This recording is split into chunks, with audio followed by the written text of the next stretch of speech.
수질 모니터링에 대해서 간단하게 말씀드리겠습니다. 주로 우리 실험실에서 하는 것을 중심으로 말씀을 드리게 됩니다. 수질 모니터링이라고 하는 것은 수질 자료를 모은다는 얘기인데, 저희들이 만약에 환자를 위한 의사라면 물이 우리한테 환자 꼴이 되는 거고, 환자한테 뭐 체온도 재고 수분 검사도 하고 여러 가지 엑스레이도 찍고 하는 그런 관련한 자료가 있어야지만 얘기를 말씀드린 적이 있습니다.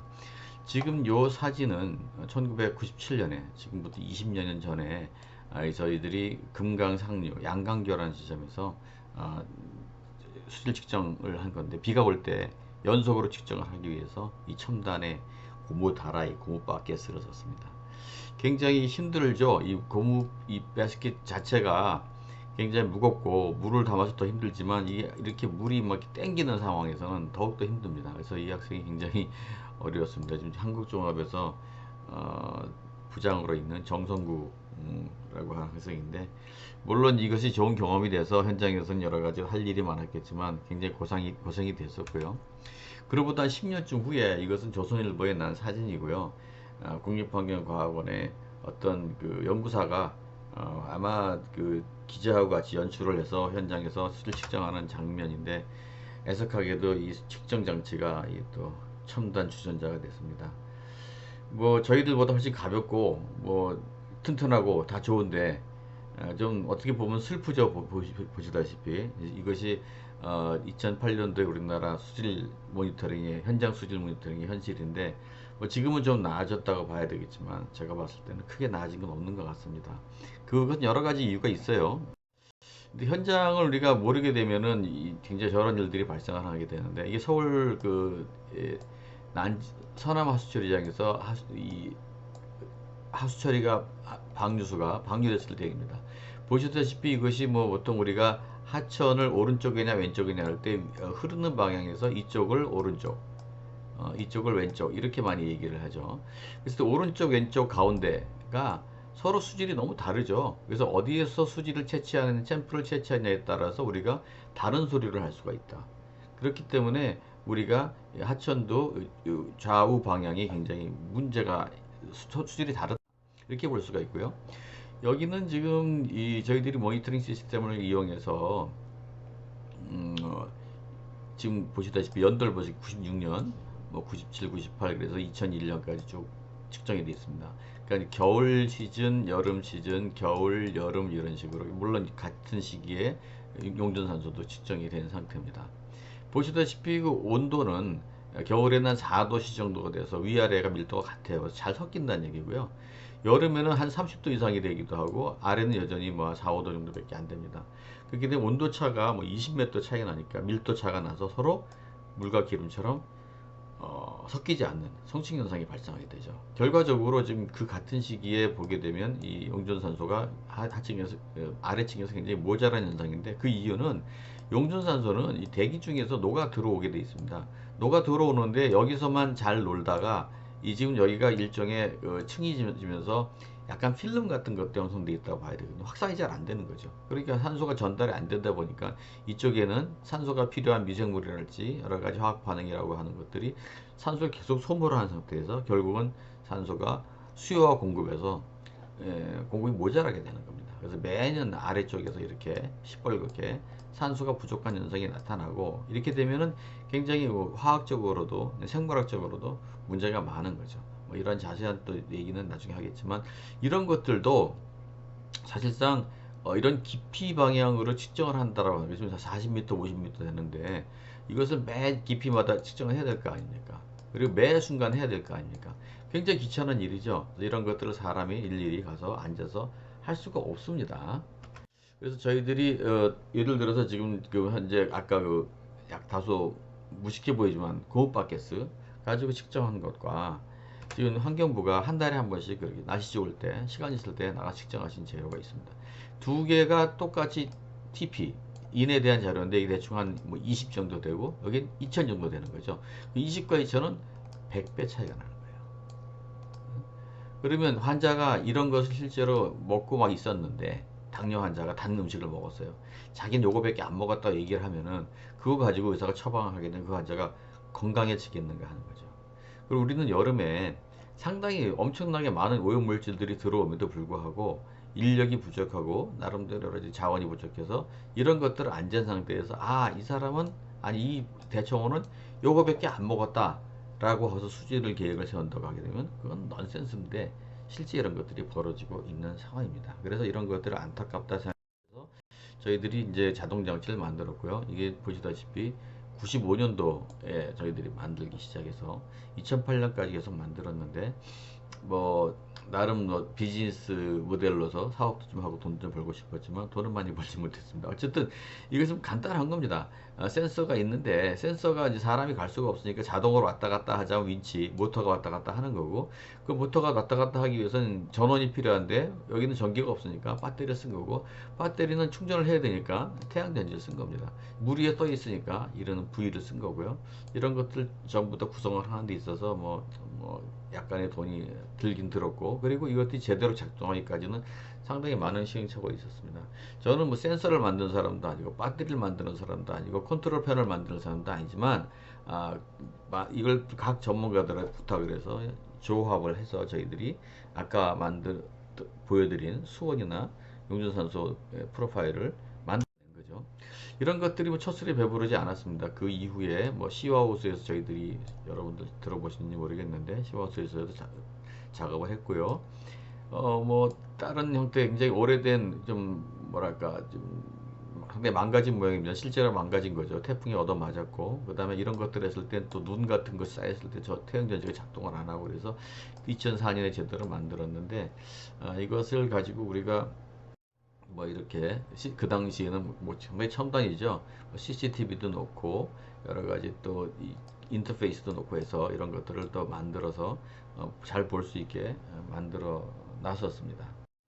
그래서 특허도 많이 만들고 미국 특허도 만들어서 뭐 어떻게 보면은 이제 지금 산학협력이랄지 랄지 아니면 뭐 산업화랄지 이런 것들이 에 대해서 우리가 어떤 첨단을 걸었다 이렇게 볼 수가 있었는데 그 당시에는 뭐 99년입니다. 99년에 제가 미국 특허도 내고 한 10개 정도 특허 이상이 나온 것 같아요. 근데 이 특허라는 개념에 대해서 우리가 좀 고맙다 내지는 수고했다라는 그런 것을 참 대한민국이 사회적으로 받아들이기 성숙하지 못했던 것 같아요.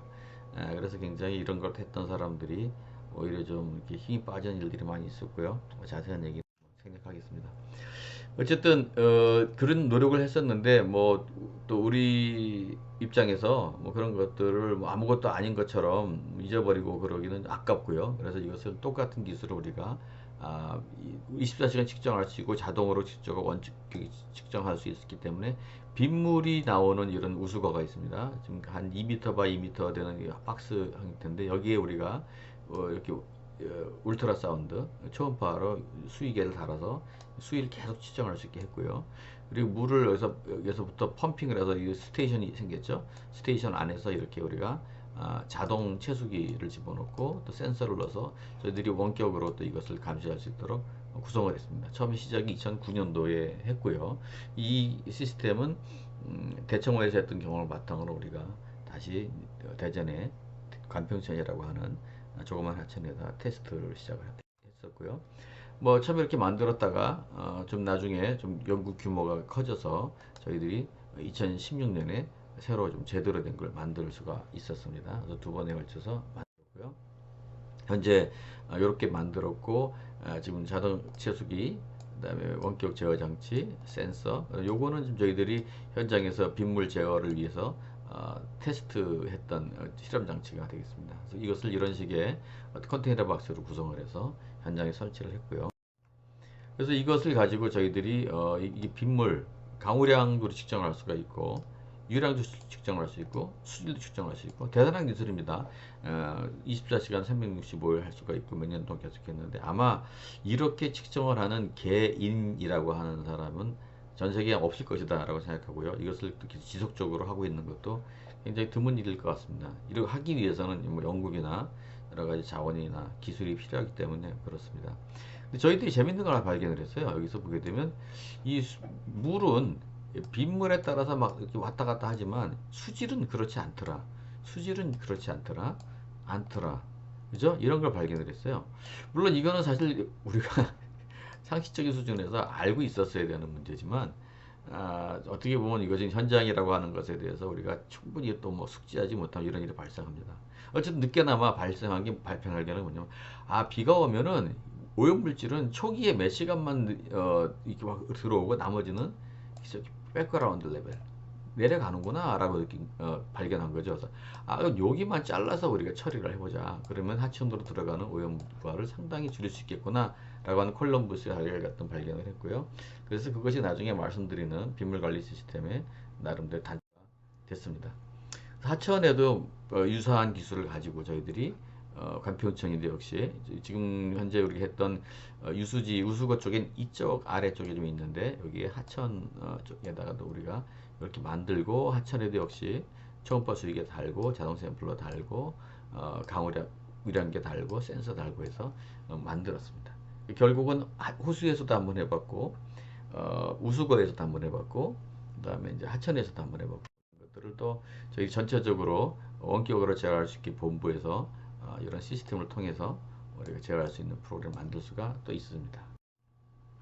그래서 이런 걸 바탕으로 해서 우리가 이제 아이스톰스 인테그레이티드 스톰워터 런오프 매니지먼트 시스템이라는 걸 만들었는데 일단은 강우 일기예보가 있을 경우에 그걸 컴퓨터에 집어넣어서 그 정보를 어떻게 그 다음 날에 유량하고 수질이 될 것인가를 우리가 예측을 할 수가 있고요. 실제로 이게 예측이기 때문에 좀 틀릴 수가 있습니다. 그래서 실제로 현장에서 우리가 모니터링 시스템 가지고 관측을 할 수가 있고 이런 걸 토대로 해서 우리가 현장에서 아까 초기에 오는 오염물질들이 많으니까 걔들은 좀 처리를 하자. 근데 뒤에 깨끗해지니까 그만하자. 뭐 어떤 나름대로 여러 가지 자동화가 할 수 있는 여건이 있는 것 같습니다. 그래서 그런 개념을 이용해서 이런 전체적으로 비밀관리 시스템을 만들었고 그래서 이것을 뭐 원격에서 조정할 수 있게 뭐 스마트폰 약간 오래된 스마트폰입니다만 스마트폰으로 제어할 수도 있습니다. 뭐 이거 원격 제어 프로그램은 대단한 기술은 아니고 기존의 앱도 많이 나와 있기 때문에 할 수가 있고 뭐 가능하다면 또 우리 나름대로 앱을 또 만들어서 제어하는 건 큰 문제가 없습니다. 그 외에 또 자동 모니터링은 이건 제가 90년도 말쯤에 아마 했던 것 같습니다. 이것은 우리 이명박 대통령께서 뭐 물고기 로봇 등등등 말씀하시 전에 훨씬 전에 제가 개념을 가지고 했던 거고 산업자원부에 연구비 신청을 했는데 아마 사람들이 좀 이해를 못했던 것 같아요. 이건 뭐냐면은 물고기 로봇은 일종의 잠수함이거든요. 선박일 수도 있고요. 그런데 이제 저희들은 이 아까 말씀드린 그 고정형 모니터링 시스템에다가 이것은 자기가 어떻게 보면 그 고정된 위치에서만 수지로 왔다 갔다 할 수 있는데 주변에 좀 움직이면서 측정할 수 있는 시스템을 달고 그리고 얘를 또 관리할 수 있는 나름대로 좀 더 큰 우수성선을 달아서 중앙에서 컨트롤하면 어떻겠는가. 그래서 제가 이걸 제안을 했은 거고 한 20년쯤 전인 것 같습니다. 이것도. 그래서 그 전체적으로 대충 구성을 보게 되면 아까 말씀드린 것처럼 뭐 센서가 왔다 갔다 할 수 있고요. 자동 샘플러 달고 태양 전지판 달고 얘는 고정돼 있으니까 주변에 이런 어떤 그 이동형을 해서 얘가 주로 이렇게 돌면서 내지는 뭐 이게 잠수함 형태면은 물속으로 들어갈 수도 있을 것 같습니다. 여러 가지 센싱을 할 수가 있고 실제로 또 물을 또 센서가 다 할 수 없기 때문에 물을 이제 저장을 했다가 주기적으로 이제 샘플링 했다가 이런 큰 배들이 오게 되면 이게 샘플러를 이동하고 서로 이제 빈통과 샘플링 된 통을 바꿔서 실험실로 보내서 할 수가 있는 시스템인 거죠. 그런 식으로 했었고요. 자세하게는 뭐 여러 가지 있습니다만 이건 여러분들도 상상할 수 있는 범위 내에 있는 일들입니다. 이런 것들을 그래서 뭐 굉장히 그림이 조악합니다. 제가 만든 거기 때문에. 그러니까 여러 가지 우리가 이동형, 고정형 등등등 구조물을 이용하는 형 등등 해서 우리가 컨트롤할 수가 있습니다. 무조건 자동화한다고 좋은 건 아닙니다. 이것이 필요한 만큼 적당하게 해야 되는데 그런 것은 또 현장에서 시험에 봐가면서 적절한 수준으로 조절하는 것이 좋을 것 같습니다. 이런 것들이 이제 아까도 보여드린 거 비슷한 건데 좀 더 발전된 형태로 현장에서 이런 것들을 제어할 수 있습니다. 그러니까 지금 뭡니까? 모니터링이 센서를 통해서 하는 거고 이것을 와이파이나 이런 걸 통해서 전기로 통신하는 거고 또 원격으로 제어하거나 자동화하게 되는 이런 것들이 소위 지금 현재 얘기하는 뭐 4차 산업혁명 기술 글씨가 엉망이죠. 이게 지금 마우스가 들어있습니다. 4차 산업혁명 기술을 우리가 진작에 하고 있었더라고요. 예, 그래서 이것이 결국은 뭐 어떻게 보면 대단한 어떤 그 4차 산업이라고 하는 걸 예측을 한 게 아니라 이것이 우리가 상식의 수준에서 이렇게 돼야 된다라고 하는 것을 현장에서 있다 보면 알 수밖에 없는 그런 상황입니다. 이것은 뭐 물고기 로봇인데 실제로 각국에서 개발하고 있고 이건 영국입니다. 거의 굉장히 1m 이상 큰 물고기고요. 여러 가지 이런 그 물고기처럼 생긴 것들이 우리나라에서도 만들고 했지만 다시 말씀드려서 이건 잠수함 기술이고요. 이것들이 작동을 하기 위해서 굉장히 그 여러 가지 고민이 많이 있어야 돼요. 일단 움직여야 되니까요. 여기서 엔진이 필요합니다. 엔진이 필요한데 엔진이 필요하려면 동력이 필요하겠죠. 동력이 필요한데 우리가 센서 같은 것들이 통신이 필요할 텐데 물속에 통신이 안 돼요. 음파는 되는데 전파는 안 됩니다. 그렇기 때문에 통신 문제가 좀 있고 어쨌든 또 센서가 있어야 돼요. 센서가 어떻게 보면은 뭐 한 개를 달면 다 될지 모르겠지만 온도계 다르게 있고 기압계 다르게 있고 뭐 어떻게 보면 수질 A, 뭐 폐하, DO 뭐 등등등 해서 센서가 다 달려 있어야 된다는 거죠. 이렇기 때문에 센서 하나하나가 뭐 엄청난 가격과 무게를 어, 전가할 수 있어서 그러면 뭐 거의 물고기가 아니라 뭐 저는 고래가 필요할 것 같아서 고래를 그려놓은 거고요. 이런 것들이 또 아까 이 통신 문제 때문에 물속에서 유실되게 되면 찾을 수가 없어요. 굉장히 비싼 거기 때문에. 그래서 이런 것들이 실제로 현장을 고려해서 고정형과 이동형을 적당히 조합하는 그런 것들이 오히려 필요한데 좀 그런 것들을 좀 현장에서 우리가 미리미리 20년 전에 하고 싶었지만 사람들이 무슨 말인지 못 알아듣는 물론 그것이 제 잘못인지 모르겠어요. 알아듣고 설명을 했어야 되는 거가. 근데 알아들으려고 듣지 않으려고 마음먹은 사람들도 꽤나 있습니다. 그래서 상당히 그런 면에서 전문가 소리를 우리는 무시하는 사회가 굉장히 그 여러 가지 부작용을 많이 낳고 있다 저는 사실 아쉽게 생각하고 있고요. 예, 그래서 저희들은 그 실험실에서 지금 이런 금방 말씀드린 호수에서의 시스템, 하천에서의 시스템, 어떤 우수광거의 시스템 이런 것들을 데이터를 모을 수 있게 열심히 했고요. 현재 지금 이 시스템은 2020년 현재 잘 지금 구성되고 있습니다만 어떤 개별 실험실에서 이런 것들을 계속 유지 관리한다는 건 쉽지가 않은 일인데 저희들이 할 수 있는 데까지는 하겠지만 이것이 공공기관에서 나중에 좀 일 수 있게 했으면 좋겠습니다.